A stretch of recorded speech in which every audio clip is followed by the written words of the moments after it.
Très bien. Bon, poursuivons et essayons d'aller vers les avatars plus récents de la révolution conservatrice. Mais avant ça, il me semble, mais corrige-moi si je me suis fourvoyé, qu'il y a en gros sinon deux cas de figure, une espèce de tension. D'un côté, les révolutions conservatrices interviennent pour conjurer la récurrence d'une révolution communiste ou démocratique ratée, dans certains cas.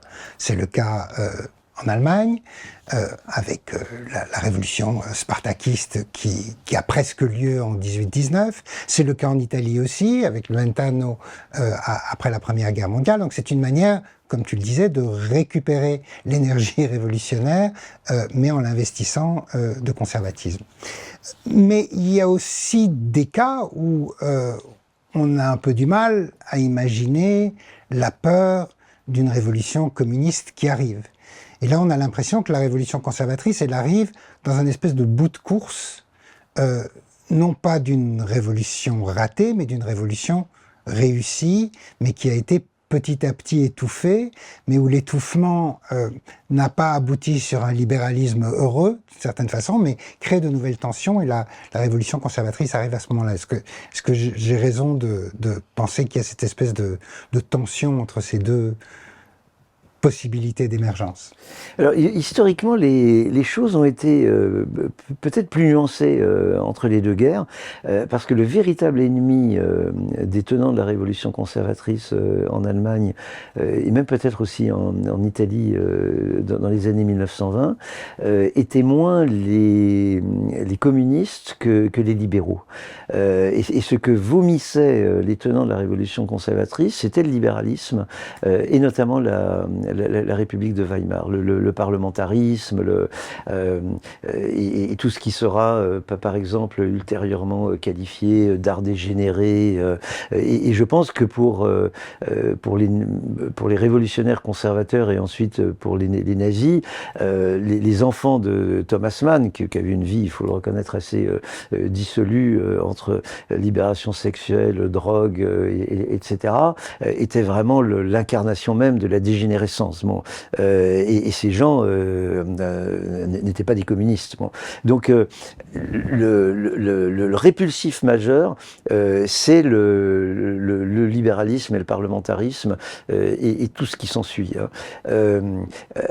Et dans cette histoire, le bolchevisme va être l'idiot utile.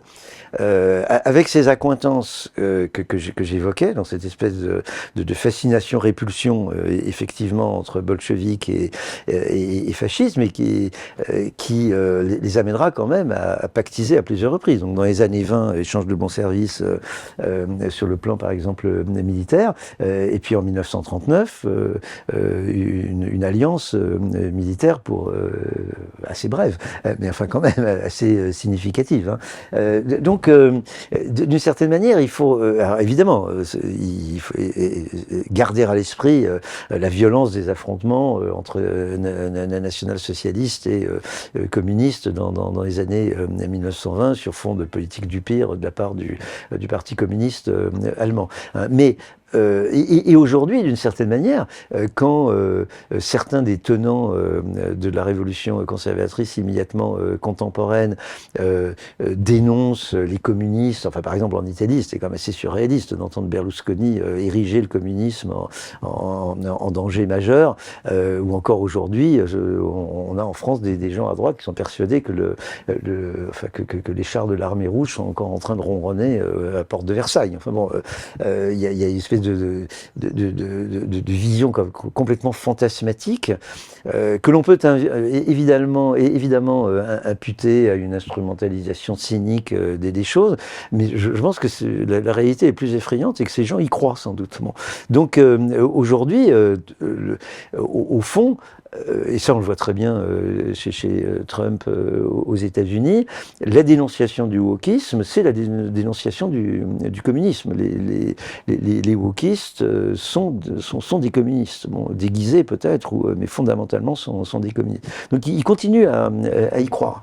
Certains d'entre eux d'ailleurs parlent de marxisme culturel pour Voilà, oui. Et donc je pense qu'on est un peu dans cette même confusion où parfois on a l'impression que l'ennemi principal c'est le communisme.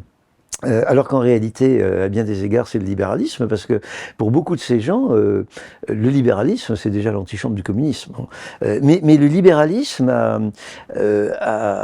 peut-être quelque chose d'encore plus détestable, parce qu'au fond, les communistes, en tout cas de la Belle Époque, c'était des gens quand même assez convenables. Bon, et d'une certaine manière, notamment une fois que les errements culturels de la révolution de 1917 auront été enterrés par Staline, l'idéal de vie stalinien, il est assez proche de travail, famille, patrie. Bon, et notamment, par exemple, dans le domaine des mœurs, il y a quand même toute une normalisation des choses dans le code de la famille, etc., l'instigation de Staline.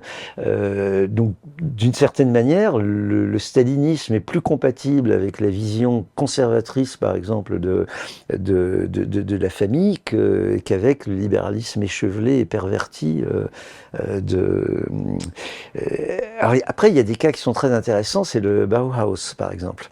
Et c'est ce qui montre la complexité de ces choses, parce qu'il n'y a rien de plus, entre guillemets, dégénéré que le Bauhaus. Bon, leur promiscuité,